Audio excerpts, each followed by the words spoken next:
امریکی صدر Donald Trump نے ایک بار پھر ایران کو دھمکی دے دی، خبردار کیا کہ معاہدہ نہ کیا تو حملہ پہلے سے کہیں زیادہ بدتر ہوگا۔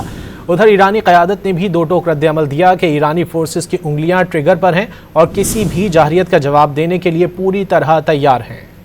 ایران اور امریکہ کے درمیان بدستور کشیدگی برقرار ہے۔ امریکی صدر ڈونلڈ ٹرمپ نے ایران کو معاہدہ نہ کرنے پر ایک بار پھر بدترین حملے کا سامنا کرنے کی دھمکی دے دی۔ ٹرمپ نے سوشل میڈیا پر بیان میں کہا کہ ایران نے معاہدہ نہ کیا تو اگلا حملہ کہیں زیادہ بدتر ہوگا۔ وینزویلا بھیجے گئے بیڑے سے بھی بڑا بحری بیڑا ابراہم لنکن بھرپور طاقت کے ساتھ تیزی سے ایران کی طرف بڑھ رہا ہے۔ دوسری جانب ایرانی وزیر خارجہ نے ٹرمپ کی دھمکیوں پر جواب دیتے ہوئے کہا کہ ایرانی فورسز کی انگلیاں ٹریگر پر ہیں اور کسی بھی جارحیت کا جواب دینے کے لیے پوری طرح تیار ہیں۔ ایرانی سپریم لیڈر خامنائی کے مشیر علی شامخانی نے کہا کہ امریکہ کی طرف سے فوجی کارروائی ہوئی تو امریکہ اسرائیل اور ان کے حمایتیوں کو نشانہ بنائیں گے۔ اقوام متحدہ میں ایرانی مشن کا کہنا ہے کہ ایران باہمی احترام اور مفادات کی بنیاد پر مذاکرات کے لیے تیار ہے، لیکن اگر دباؤ ڈالا گیا تو تہران اپنا دفاع کرے گا اور ایسا رد عمل دے گا جو پہلے کبھی نہیں دیا۔